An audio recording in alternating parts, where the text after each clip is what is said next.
করে আমরা যদি গত 15-16 বছরে দেখি, বহু সন্তান, আমাদের বহু সহকর্মী, আমাদের বহু নেতাকর্মী বাংলাদেশ জাতীয়তাবাদী দল, ছাত্র দল, যুব দল, স্বেচ্ছাসেবক বা বিএনপি না, এর বাইরে অন্যান্য রাজনৈতিক দলের, এমনকি নিরপেক্ষ অনেক মানুষ শহীদ হয়েছে বিগত 15-16 বছরে বাংলাদেশের মানুষের অধিকার রক্ষা করতে গিয়ে। এতটুকু আপনাকে বলতে পারি, আগামীতে বাংলাদেশের মানুষের সমর্থনে বিএনপি সরকার গঠন করতে সক্ষম হলে অবশ্যই আমাদের অন্যতম সর্বোচ্চ চেষ্টা থাকবে বাংলাদেশের মানুষের অধিকার রক্ষা করতে গিয়ে যে মানুষগুলো প্রাণ দিয়েছেন, যাদেরকে হত্যা করা হয়েছে গণতন্ত্রের কণ্ঠকে রোধ করে দেওয়ার জন্য, সেই হত্যার বিচারগুলো যাতে সুষ্ঠুভাবে হয় তার সর্বোচ্চ উদ্যোগ বিএনপির থাকবে। এতটুকু বলতে চাই। এরপরে এখানে আরেকজন শহীদের বাবা কয়েকটি কথা বলেছেন। আপনাকে, আপনার উদ্দেশ্যে আমি বলবো, আপনি দুটো বিষয় বলেছেন। আপনি নিশ্চয়ই এই অনুষ্ঠান যখন শুরু হয়, এই অনুষ্ঠানের সভাপতি একটি বক্তব্য রেখেছিলেন। আজকের অনুষ্ঠানে যে সভাপতি আমাদের ছাত্র দলের সভাপতি রাকিব, সেখানে কিন্তু সভাপতি তার বক্তব্যে একটি কথা বলেছে যে ষড়যন্ত্র কিন্তু শেষ হয়ে যায়নি। বাংলাদেশের গণতন্ত্রের বিরুদ্ধে যে ষড়যন্ত্র ছিল, আমরা স্বৈরাচারকে বিতাড়িত করেছি, জনগণের এই বিজয়টা অর্জিত হয়েছে, কিন্তু ষড়যন্ত্র কিন্তু এখনো শেষ হয়ে যায়নি। আপনাদের নিশ্চয়ই অনেকেরই মনে আছে, দেখেছেন, অনেকে শুনেছেন, আমি আজকে থেকে 8-9 মাস আগে বলেছিলাম দলীয় বিভিন্ন অনুষ্ঠানে যে অদৃশ্য শত্রু আছে। আপনারা নিশ্চয়ই বুঝতে পারছেন, ধীরে ধীরে দৃশ্যমান হচ্ছে সে অদৃশ্য শত্রু, যারা বিভিন্ন সময় বিভিন্ন ভাবে এই দেশের গণতন্ত্র, স্বাধীনতা, সার্বভৌমত্ব, মানুষের বিভিন্ন অধিকারের ক্ষেত্রে যারা বিভিন্ন সময় বিভিন্ন রকম বাধা হয়ে দাঁড়িয়েছিল, যারা ভিন্ন অবস্থান গ্রহণ করেছিল, জনগণের বিপরীতে অবস্থান গ্রহণ করেছিল, আমরা বরাবর সরকারকে, বর্তমানে যে অন্তর্বর্তীকালীন সরকার আছে সেই সরকারকে আমরা বরাবর বলেছি অন্যায়কারী যেই হোক আমরা প্রশ্রয় দেব না। কাজে সরকারের দায়িত্ব হচ্ছে জনগণের জানমালের নিরাপত্তা হেফাজত করা, নিরাপত্তা দেওয়া। সরকার কেন ব্যর্থ হচ্ছে, এখানে যেই শহীদের বাবা প্রশ্নটি তুলেছেন, একই প্রশ্ন, আপনার এই একই প্রশ্ন আজকে আমাদের সবার এই সরকারের কাছে। তারা কেন প্রশ্রয় দিচ্ছে, তারা কেন আশ্রয় দিচ্ছে? গতকাল যেই ঘটনাটি ঘটেছে আমরা খুব আশ্চর্যের সাথে লক্ষ্য করেছি, যাকে দেখেছি আমরা স্ক্রিনে, যাকে দেখেছি হত্যা করছে, তাকে কেন সরকার এখন পর্যন্ত অ্যারেস্ট করেনি? আমরা কি তাহলে দলে নেব যে যারা বিভিন্নভাবে মব সৃষ্টি করে একটি পরিস্থিতি তৈরি করতে যাচ্ছে, সেখানে সরকারের কোনো প্রচ্ছন্ন কোনো প্রশ্রয় আছে, প্রশাসনের কোনো প্রশ্রয় আছে, প্রশাসনের কারো কারো কোনো প্রশ্রয় আছে, সেটিকে আমরা তাহলে ধরে নেব? কারণ আমাদেরও দাবি, দলের পক্ষ থেকে আমরা করেছি, আমাদের অঙ্গ সংগঠন করেছে। আপনারা দেখেছেন গতকাল মহাসচিব সাহেব দলের পক্ষ থেকে বলেছেন যে যে অন্যায় করবে সে অন্যায় তার বিরুদ্ধে দেশের প্রচলিত আইন আছে, কাজে আইন অনুযায়ী তার বিরুদ্ধে ব্যবস্থা হবে। অন্যায়কারী কখনো কারোর কোনো দলের লোক হতে পারে না। কাজেই এই আপনার যে প্রশ্ন, এই প্রশ্ন আমাদেরও, এই প্রশ্ন অন্তর্বর্তীকালীন সরকারের কাছে আমার। বাংলাদেশ জাতীয়তাবাদী দল বিএনপি আজকে থেকে 3 মাস আগে জুলাই সনদের ব্যাপারে আমাদের কি বক্তব্য, আমাদের কি অবস্থান, সকল কিছু ব্যাখ্যা করে লিখিতভাবে আমরা অন্তর্বর্তীকালীন সরকারের কাছে উপস্থাপন করেছি। আজকে থেকে 3 মাস আগে। আমরা একটি রাজনৈতিক দল, এই মুহূর্তে আমরা দেশ পরিচালনার দায়িত্বে নেই।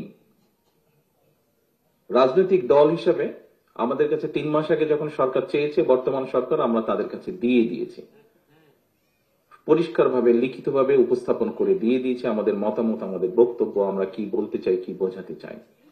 এই সম্পূর্ণ বিষয়টি এখন সম্পূর্ণভাবে বর্তমান অন্তর্বর্তীকালীন সরকারের কাছে।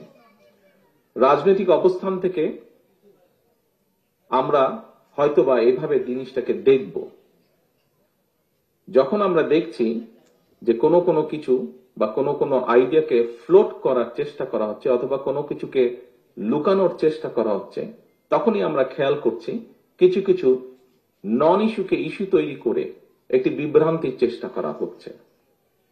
আপনাদের সকলের সামনে এবং আপনাদের মাধ্যমে পুরো দেশবাসীর সামনে পরিষ্কারভাবে আমি বলতে চাই, দেশটি কোনো কারো একক না, কোনো রাজনৈতিক কোনো একক দলের না, দেশটি সমগ্র বাংলাদেশের মানুষের, এই 20 কোটি বাংলাদেশের মানুষের দেশ এই বাংলাদেশ।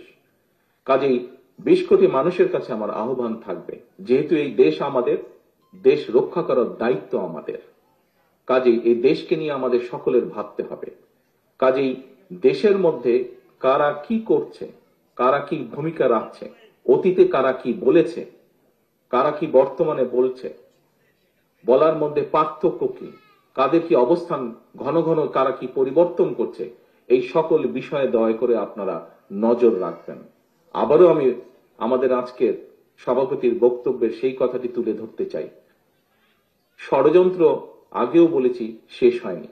সভাপতির সাথে সুর মিলিয়ে একই সুরে বলতে চাই, ষড়যন্ত্র কিন্তু আরো শুরু হচ্ছে, আরো জোরে সোরে শুরু হচ্ছে।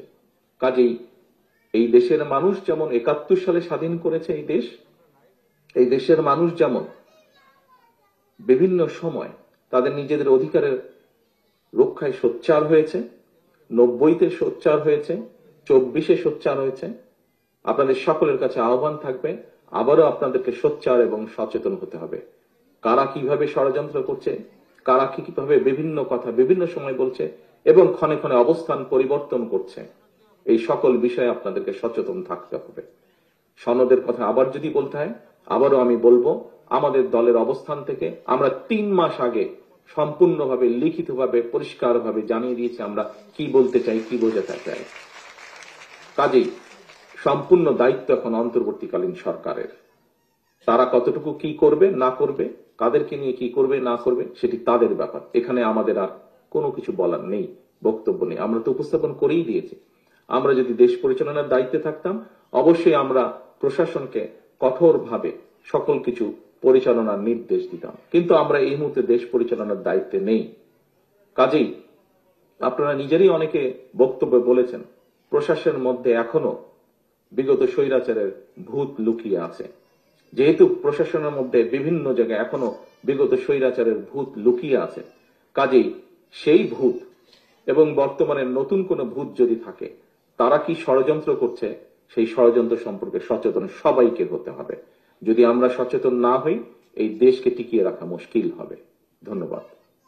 শহীদ হয়নি, বহু সন্তান শহীদ হয়েছে।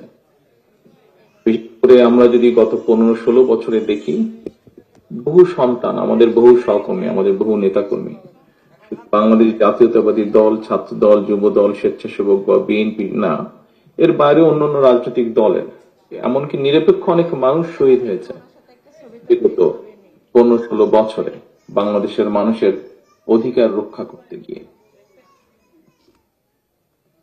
এতটুকু আপনাকে বলতে পারি, আগামীতে বাংলাদেশের মানুষের সমর্থনে বিএনপি সরকার গঠন করতে সক্ষম হলে অবশ্যই আমাদের অন্যতম সর্বোচ্চ চেষ্টা থাকবে বাংলাদেশের মানুষের অধিকার রক্ষা করতে গিয়ে যে মানুষগুলো প্রাণ দিয়েছেন, যাদেরকে হত্যা করা হয়েছে গণতন্ত্রের কণ্ঠকে রোধ করে দেওয়ার জন্য, সেই হত্যার বিচারগুলো যাতে সুষ্ঠুভাবে হয় তার সর্বোচ্চ উদ্যোগ বিএনপির থাকবে। এতটুকু বলতে চাই। এরপরে এখানে আরেকজন শহীদের বাবা কয়েকটি কথা বলেছেন। আপনাকে, আপনার উদ্দেশ্যে আমি বলবো, আপনি দুটো বিষয় বলেছেন। আপনি নিশ্চয়ই এই অনুষ্ঠান যখন শুরু হয়, এই অনুষ্ঠানের সভাপতি একটি বক্তব্য রেখেছিলেন। আজকের অনুষ্ঠানের যে সভাপতি, আমাদের ছাত্র দলের সভাপতি রাকিব, সেখানে কিন্তু সভাপতি তার বক্তব্যে একটি কথা বলেছে যে ষড়যন্ত্র কিন্তু শেষ হয়ে যায়নি। বাংলাদেশের গণতন্ত্রের বিরুদ্ধে যে ষড়যন্ত্র ছিল, আমরা স্বৈরাচারকে বিতাড়িত করেছি, জনগণের এই বিজয়টা অর্জিত হয়েছে, কিন্তু ষড়যন্ত্র কিন্তু এখনো শেষ হয়ে যায়নি। আপনাদের নিশ্চয়ই অনেকেরই মনে আছে, দেখেছেন, অনেকে শুনেছেন। আমি আজকে থেকে 8-9 মাস আগে বলেছিলাম দলীয় বিভিন্ন অনুষ্ঠানে যে অদৃশ্য শত্রু আছে। আপনারা নিশ্চয়ই বুঝতে পারছেন, ধীরে ধীরে দৃশ্যমান হচ্ছে সে অদৃশ্য শত্রু, যারা বিভিন্ন সময় বিভিন্ন ভাবে এই দেশের গণতন্ত্র, স্বাধীনতা, সার্বভৌমত্ব, মানুষের বিভিন্ন অধিকারের ক্ষেত্রে যারা বিভিন্ন সময় বিভিন্ন রকম বাধা হয়ে দাঁড়িয়েছিল, যারা ভিন্ন অবস্থান গ্রহণ করেছিল, জনগণের বিপরীতে অবস্থান গ্রহণ করেছিল। আমরা বরাবর সরকারকে, বর্তমানে যে অন্তর্বর্তীকালীন সরকার আছে, সেই সরকারকে আমরা বরাবর বলেছি অন্যায়কারী যেই হোক আমরা প্রশ্রয় দেব না। কাজে সরকারের দায়িত্ব হচ্ছে জনগণের জানমালের নিরাপত্তা হেফাজত করা, নিরাপত্তা দেওয়া। সরকার কেন ব্যর্থ হচ্ছে, এখানে যেই শহীদের বাবা প্রশ্নটি তুলেছেন, একই প্রশ্ন, আপনারই একই প্রশ্ন আজকে আমাদের সবার এই সরকারের কাছে। তারা কেন প্রশ্রয় দিচ্ছে, তারা কেন আশ্রয় দিচ্ছে? গতকাল যেই ঘটনাটি ঘটেছে, আমরা খুব আশ্চর্যের সাথে লক্ষ্য করেছি, যাকে দেখেছি আমরা স্ক্রিনে, যাকে দেখেছি হত্যা করছে, তাকে কেন সরকার এখন পর্যন্ত অ্যারেস্ট করেনি? আমরা কি তাহলে দলে নেব যে যারা বিভিন্নভাবে মব সৃষ্টি করে একটি পরিস্থিতি তৈরি করতে যাচ্ছে, সেখানে সরকারের কোনো কোনো প্রশ্রয় আছে, প্রশাসনের কোনো প্রশ্রয় আছে, প্রশাসনের কারো কারো কোনো প্রশ্রয় আছে, সেটিকে আমরা তাহলে ধরে নেব? কারণ আমাদেরও দাবি, দলের পক্ষ থেকে আমরা করেছি, আমাদের অঙ্গ সংগঠন করেছে। আপনারা দেখেছেন গতকাল মহাসচিব সাহেব দলের পক্ষ থেকে বলেছেন যে যে অন্যায় করবে সে অন্যায়, তার বিরুদ্ধে দেশের প্রচলিত আইন আছে, কাজে আইন অনুযায়ী তার বিরুদ্ধে ব্যবস্থা হবে। অন্যায়কারী কখনো কারোর কোনো দলের লোক হতে পারে না। কাজেই এই আপনার যে প্রশ্ন, এই প্রশ্ন আমাদেরও, এই প্রশ্ন অন্তর্বর্তীকালীন সরকারের কাছে আমাদের, এই প্রশ্ন সমগ্র বাংলাদেশের মানুষের। আমরা দেখেছি বিভিন্ন জায়গায় বিভিন্ন কিছু হচ্ছে এবং আমরা খুব ভালো করে খেয়াল করছি কারা একটি সুস্থ স্বাভাবিক পরিবেশকে বাধাগ্রস্ত করতে চাইছে।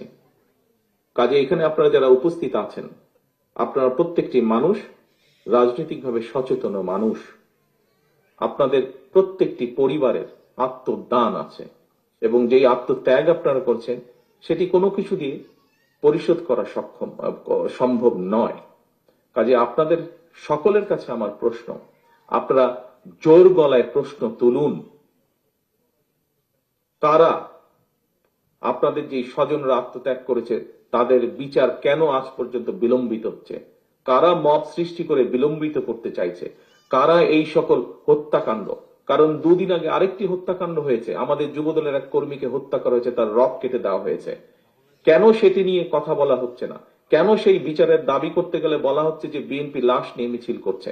এই প্রশ্নের জবাবগুলো আজকে আমাদের সবাইকে খুঁজতে হবে, কারণ এই প্রশ্নের জবাবগুলোর সাথে বাংলাদেশের অস্তিত্বের সম্পর্ক রয়েছে, বাংলাদেশের মানুষের অস্তিত্বের সম্পর্ক রয়েছে। আজকে আমাদেরকে দেখতে হবে প্রকৃতগতভাবে কারা বাংলাদেশের মানুষের পক্ষে এসে দাঁড়ায়। আমাদেরকে সত্যিকার ভাবে খুঁজে বের করতে হবে কারা বাংলাদেশের স্বাধীনতা, মানুষের স্বাধীনতা, সার্বভৌমত্বের পক্ষে অবস্থান নিয়েছে আজ, গতকাল, গত পরশু বা 50 বছর আগে। কারা বাংলাদেশের মানুষের স্বাধীনতার পক্ষে অবস্থান নিয়েছে এবং কারা নেয়নি, এই বিষয়গুলো আমাদেরকে বিবেচনা করতে হবে, এই বিষয়গুলো আমাদেরকে দেখতে হবে। ধন্যবাদ।